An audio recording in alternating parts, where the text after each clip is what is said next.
Charlie is a retired military veteran. Charlie, thank you very much for your service. Appreciate it. He is a surgeon. Actually got to cut people up professionally as well as militarily. He was on the other end of the cutting up. He was on the saving lives instead of cutting up, destroying lives. So, Charlie's speech is titled, "Do We Need Health Care Reform?" Charlie Winn, do we need health care reform? Charlie?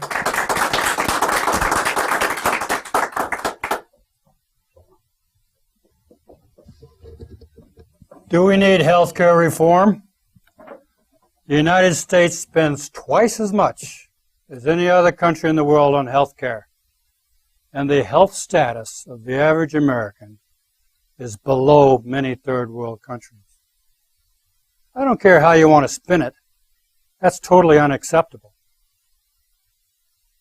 The next question you have to ask, if we do need health care reform, will the Affordable Care Act address this problem?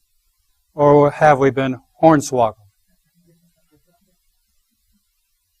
I've read through the 2,407 pages of the Affordable Care Act. I have not looked through the tens of thousands of pages of additional regulations. So I've really had to go back to the proponents of the Affordable Care Act to try to determine whether or not it will make us the healthiest population in the world at a price society can afford.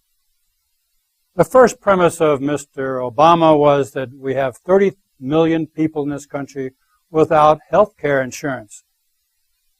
By inference, it means that these people are not as healthy as the rest of us. Well, is this really true?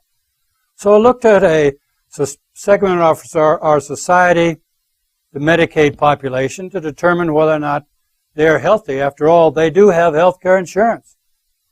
They're clearly not. And in Oregon, where they tried to expand Medicaid to see if they could address this problem, it didn't. They did not become any healthier. So the first premise is wrong. Having health care insurance does not equate to being healthier. The second premise, affordability. Well, Mr. Obama said he patterned this program after Romney Care in Massachusetts, instituted in 2006. Well, in Massachusetts, they spend 3 times what any other country in the world pays for health care. This would mean we'd go from 18% of our GDP to 27% of our GDP. Affordable? No. Both premises are wrong. But it's easy to criticize. Is there really a solution to the problem? Yes, there is. And it has 3 basic elements. I agree with Mr. Obama. I agree with Mr. Romney. Everyone needs health insurance. But this is on a fairness basis. After all, if an ambulance goes out to a bad automobile accident, the EMS doesn't look down and say, "Do you have health care insurance? Can you afford my services?" No. He renders the care because it's both right and it's required by law. Then who pays for the health care of this patient if the patient can afford it? Those who do have health insurance. This is patently unfair cost shifting. The second basic element of this is what I would have to call ownership or portability. It turns out that 88% of the American workers get their health insurance through their employer. Why? This is an anachronism. It was instituted during World War II when we had salary freezes.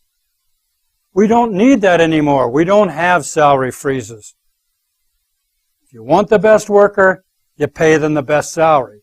Then let them go out into the marketplace and get their health insurance that meets their own personal needs.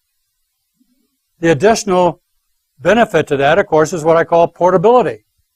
You don't like working for the man? Great. You take another job, and you don't have to stay in that first job simply because you need the health insurance. You take the insurance with you. But if we make it really portable, you can start your own business. You can go to another state. The added benefit, of course, is to the employer. Now they can get their arms around the cost of hiring a new employee because all they have to worry about is the salary. The third major element is, of course, the most critical. And that is, how do we get people to use their health care resources wisely? How do we get them better involved in their own wellness so they don't even need to use these health care resources? Incentivization.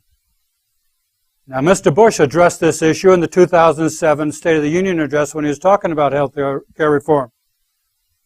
How does this work? Well, it's a much more surgical approach, and I'll give you some examples. Medicare cost our society $500 billion a year. That's a great idea. After all, it helps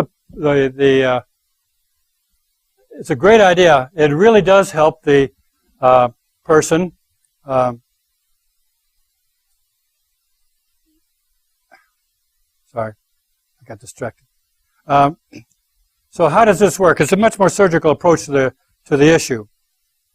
Basically, I can give you some examples. In Medicare, it costs $500 billion a year to pay for this service to our elderly.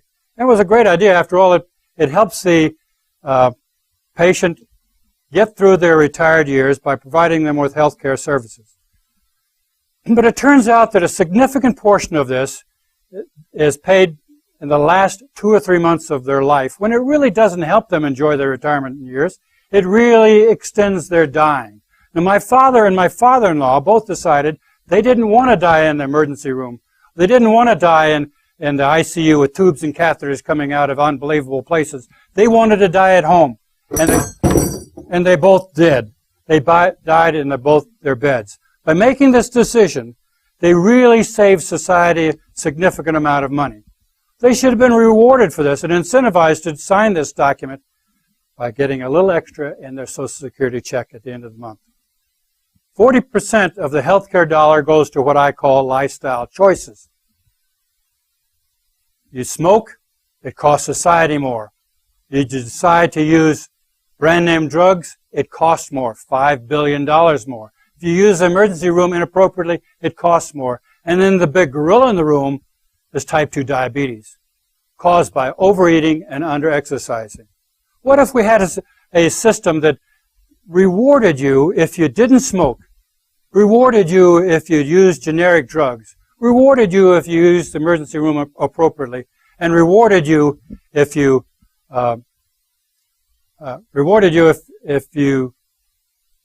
kept your weight within a certain frame? Why shouldn't you get a little check at the end of the month indicating that you have saved society money, and you get a little bonus, healthy lifestyle choices? Can this work? Yes, it can. But it requires strong, positive leadership. Now, the Republican Party says they're the party of the entrepreneur, the business person, the person that knows how to make things happen. Well, then get out from behind. Get off of the sidelines. Get out in front. Show us how we can, by working together, become the healthiest population in the world at a price society can afford. Thank you.